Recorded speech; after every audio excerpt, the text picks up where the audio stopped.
Bonjour, alors dans cette vidéo, je vais te parler en fait d'une histoire. Je vais te raconter une histoire de dauphin, donc c'est une histoire que j'ai vécue.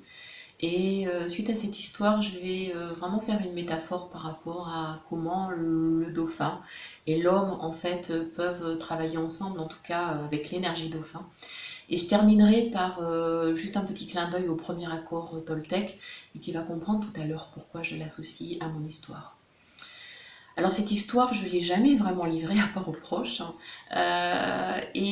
En quelques mots, il y a quelques années, en fait, j'ai perdu quelqu'un de très proche. Et suite à ce décès, en fait, bah voilà, j'avais un peu un gros trou dans le cœur. Et quelques temps après, j'ai fait un rêve. J'ai fait un rêve dans lequel je voyais un dauphin, en fait, qui m'appelait. Et ce dauphin bah, me montrait que, évidemment, dans l'eau, avec des êtres humains, il arrivait à les guérir, à les soigner, et la particularité de ce dauphin, en fait, c'est qu'il leur redonnait la parole. Et voilà, ce dauphin, ce rêve, voilà, j'allais mélanger les deux mots, était absolument incroyable. Et le matin, quand je me suis levée de ce rêve, qui était vraiment très précis, qui me donnait beaucoup d'éléments sur les qualités du dauphin, sur l'histoire qu'il avait partagée, etc., quand je me suis levée après ce rêve, j'étais plus légère. Il y a vraiment quelque chose qui s'était passé en moi.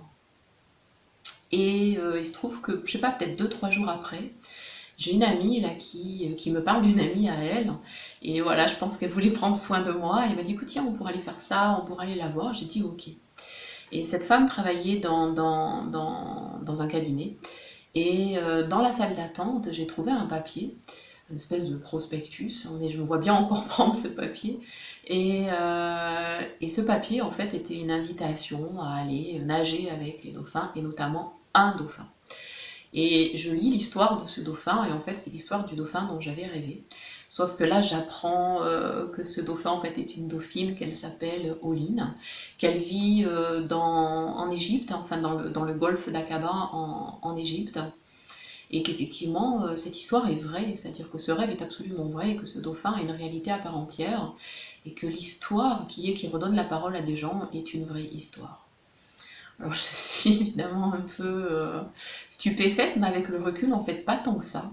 Mais je trouve ça en fait à la fois étrange, magique et surprenant.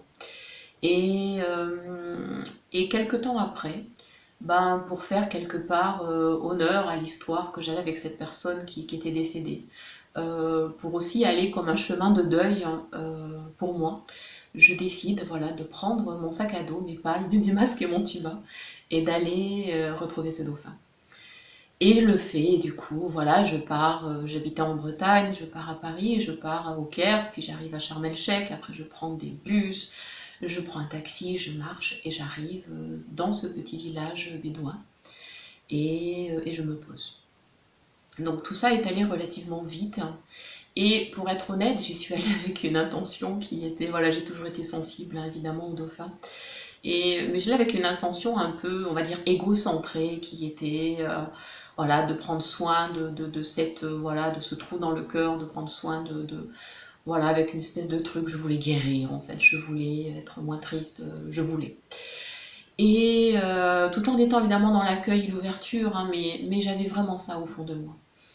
Et puis, voilà, je me pose et puis je rencontre là 2 personnes qui étaient des occidentales, puis évidemment tous ces hommes, ces femmes et ces enfants qui étaient là dans le village. Je cherche bizarrement, pas forcément à rencontrer Oline, en tout cas je ne suis pas impatiente. Et puis évidemment tous les jours je vais nager parce que j'aime ça. Euh, et puis il arrive un moment où d'assez loin, je sais qu'Odine est là. Oline, je vais vraiment sentir qu'elle me scanne, qu'elle me rencontre à sa façon et que je la rencontre à ma façon. Et je me rappelle avoir été dans l'eau, vraiment ouverte, les bras en haut, les jambes ouvertes comme une étoile en fait, et vraiment ventre, je veux dire à terre, ventre à la mer. Et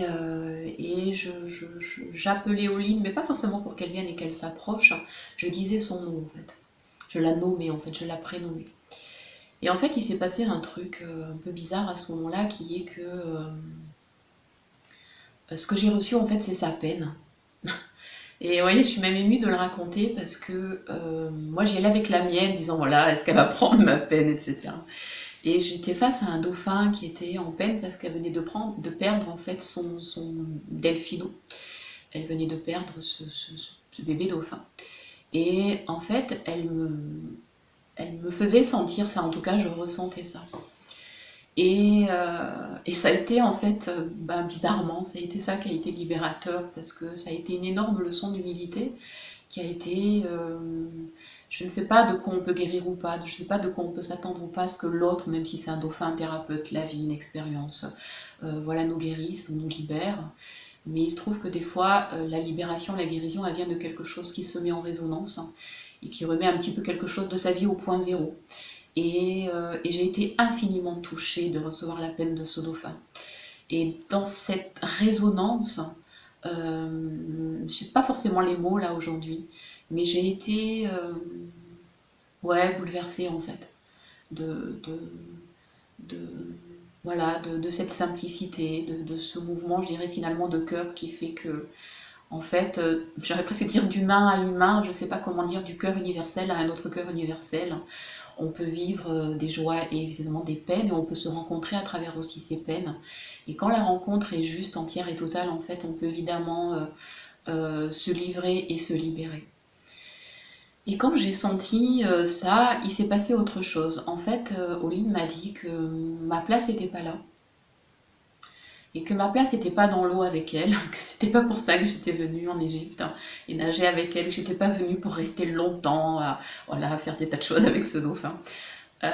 J'étais venue en fait pour marcher et être comme en fait un humain ambassadeur sur cette terre-là et là-bas particulièrement.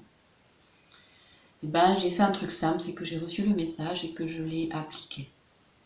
J'ai remercié Oline, j'ai remercié la vie, le rêve, enfin voilà, tout ce qui m'avait conduit là. Et j'ai refait mon petit sac, c'était vraiment super léger. J'ai rembarqué mes palmes, mon masque et mon tuba, mais les quelques affaires que j'avais avec moi, mes carnets pour écrire.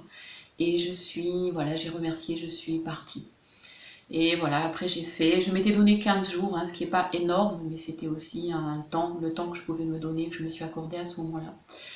Et il en restait un peu moins, mais sur les 10 derniers jours qui sont restés, en fait, j'ai marché. Et j'ai beaucoup marché. Et partout où j'ai marché, donc je suis restée en Égypte, partout où j'ai marché, voilà, dans différents endroits où je me suis sentie appelée, je vous assure, j'ai vraiment à chaque fois vu des dauphins, j'ai vu Oline, elle était là en permanence, c'était même assez incroyable. Elle ne m'a jamais, jamais, jamais laissée, elle ne m'a jamais quittée. Vraiment la matière prenait forme dauphin. À travers des objets, à travers des sons, à travers des volumes, à travers des émotions, des sensations. Et elle était vraiment omniprésente. Et ce qu'elle m'a dit là, c'est qu'en fait, nous, humains, nous avons 2 pieds, 2 jambes, un corps physique, un corps organique, physiologique. On a notre cœur, on a notre cerveau gauche, cerveau droit. Et on a un magistral travail à faire en tant qu'humain. Et humain, je dirais ambassadeur. En tout cas, c'est comme ça que j'ai reçu son message et le message qu'elle m'a délivré. Je ne vais pas vous raconter la suite de mon voyage, mais je le dirai en un mot.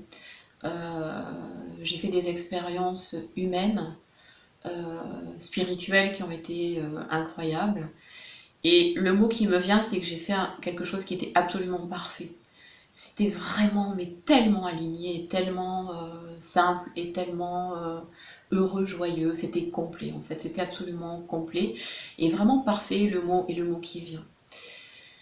Quand je suis rentrée, évidemment que cette énergie était toujours là. J'ai fait d'autres expériences dauphins et puis avec toutes sortes d'animaux marins, avec des cétacés. Et je dois reconnaître que j'aime vraiment beaucoup ça. Et si je te raconte aujourd'hui cette histoire, c'est qu'on est à un moment particulier, je dirais, de notre histoire et de l'histoire de l'humanité, donc l'histoire individuelle et l'histoire collective, l'histoire est aussi sans doute universelle, c'est-à-dire au-delà de la Terre même. Je pense qu'on a quelque chose à entendre. Alors cette histoire comme une métaphore, pas simplement parce qu'elle est la mienne, parce que je pense qu'une histoire c'est aussi l'histoire de tout le monde. Et je dis ça en vraiment toute simplicité. Euh, et je pense qu'on a à entendre comment les qualités du dauphin, les qualités, je dirais presque humaines, voire divines du dauphin, divine au sens qui transcende la réalité de la forme de l'humain, pardon. Ces qualités, elles sont incroyablement aujourd'hui au rendez-vous peut-être de ce que le monde nous invite à être, à transformer, à créer, à rêver, à penser. Alors, je ne sais pas moi quel est ton rêve du temps présent pour l'avenir là qui s'invite. Je ne sais pas comment tu l'imagines. J'ose penser que tu l'imagines comme étant, comme quand on est avec les dauphins, dans ce qui est leur nature, quelque chose qui est évidemment plus loyal, plus juste, plus libre, plus festif, plus créatif, plus récréatif, hein, plus sincère, plus authentique, avec plus de cœur et aussi plus de conscience. Évidemment, encore bien plus de choses que ça. Mais le dauphin, voilà, si tu t'intéresses à ça, tu sais qu'en delphinothérapie, tout le travail sur le son, sur la relation, sur différentes pathologies sont vraiment, vraiment actifs quand on est au contact des dauphins. Et tout ça, ça arrive en fait vraiment sans technique. C'est vraiment la qualité d'être qui est à l'œuvre. Quand on déploie les qualités dauphin et que l'humain se les approprie ou plutôt les retrouve ou les remet comment dire ça, en action, en réalité sensible, alors l'humain que l'on devient ou que l'on révèle à nouveau redevient un humain visionnaire et un leader visionnaire tel que le sont les dauphins. Et quand on est visionnaire, quand on est un leader positif, quand on est un leader joueur, quand on est un leader qui travaille au niveau du sens et du but et d'un projet commun, on arrive à créer un mouvement de vie qui devient fédérateur, qui devient à la fois guérisseur et qui devient évidemment libérateur et transformateur. Et je dirais pour le bénéfice de toute la communauté. Et je crois qu'aujourd'hui, nous sommes invités à œuvrer ou à regarder dans ce sens-là. Et je crois que les potentiels dauphins, qui sont évidemment des potentiels humains, sont invités aujourd'hui à faire chemin avec nous sur la partie de la route à laquelle on est invité actuellement, vraiment actuellement. Alors pour terminer cette histoire, tu connais peut-être les accords toltèques de Don Miguel Ruiz, et il y a un tout premier accord toltèque qui dit que ta parole soit impeccable. Et donc tu as compris que Olin travaillait vraiment avec la parole. Et je crois qu'aujourd'hui au niveau des valeurs, du sens et du but, évidemment avec toute la clarté et le cœur en conscience qu'on peut y mettre, et puis y mettre entre vraiment cette fusion de la psychologie et de la spiritualité, là où vraiment on fait des expériences d'unité. Et si tu as écouté les vidéos que j'ai fait sur Pete, sur ce travail, cette approche de l'unité au cœur même de la dualité, alors tu vas comprendre que le dauphin en fait nous ramène à une expérience d'unité, mais au cœur de quelque chose qui est multiple, comme une espèce de psychophysiologie de la conscience. Mais qui s'incarnent et qui prend forme dans des projets de sens et qui ont de la valeur et qui portent vraiment de la cohérence et de la cohésion. Donc voilà, ce premier accord toltèque, il raconte voilà, cette histoire de parole qui doit et qui peut et qui doit revenir impeccable, cohérente. C'est-à-dire que c'est une parole de guérison, c'est une parole de création pour que vraiment les rêves deviennent réalité, pour que les pensées prennent forme. Et c'est-à-dire qu'on fait on fait souvent ce travail par exemple sur la lumière, sur l'énergie, etc. Sauf qu'à mon sens, c'est pas suffisant. Il faut à un moment donné que cette énergie, ce cœur en conscience prenne forme, c'est-à-dire se matérialise et soit vraiment piloté par une force de l'esprit qui puisse vraiment matérialiser. Mais vraiment créer dans la matière, c'est vraiment ça. Et la parole, c'est aussi un objet de création, c'est aussi une vibration de création qui met en cohérence les pensées pour que les actions deviennent évidemment soit le reflet, mais au sens de ça se reflète dans la matière et donc dans ce monde qui est duel, mais avec vraiment une intention et une conscience unifiée qui nous permet vraiment d'amener les valeurs les meilleures, telles que les dauphins le sont et telles qu'à leur contact on le devient. Voilà, donc je voulais terminer avec ça au niveau de la parole, et tu sais que la parole, elle s'applique évidemment par rapport à ce qu'on voit ou ce qu'on pense du monde, par rapport à ce qu'on peut voir ou sentir ou penser des autres, évidemment par rapport à la parole qu'on emploie sur soi et pour soi, et je dirais pas l'autre, voilà, qu'on emploie pour soi, pour que quand on se nomme, quand on se prénomme, on puisse avoir une parole qui soit la plus juste, la plus bienveillante, la plus généreuse pour soi, la plus vivante pour soi, la plus reconnaissante pour soi. Voilà, et du coup, moi je voudrais terminer avec ça, donc en mots, donc en paroles, avec cette vidéo pour voilà, te remercier d'avoir écouté cette vidéo, mais aussi les autres, pour t'inviter dans le temps présent et chaque temps présent à venir à quelque chose où ta parole va être au mieux possible impeccable. Rappelle-toi que le dernier accord dit qu'on fait de notre mieux et que notre mieux varie d'instant en instant. Voilà, je t'invite à être quelqu'un de libre, de joyeux, de joueur, de rêveur, de créatif, comme un humain dauphin. De porter ta parole partout où ça te semble juste de le faire, d'oser. D'être vraiment dans ce cœur conscience où toutes les ondes cérébrales deviennent évidemment cohérentes, en guérison, en information, en intention, en relation, dans l'environnement, dans ta vie, dans l'intime, dans le sacré, voilà, dans tous les aspects de ta vie. Et je voulais te remercier. Voilà, c'est cette vidéo vraiment pour clore, mais évidemment, une fin, c'est aussi un début. Et voilà, je voudrais vraiment simplement, comme je peux le dire des fois en yoga, m'incliner, te saluer et nous remercier. Voilà, donc en namasté, moi j'en reste là. Et à très bientôt, d'une façon ou d'une autre dans la vie.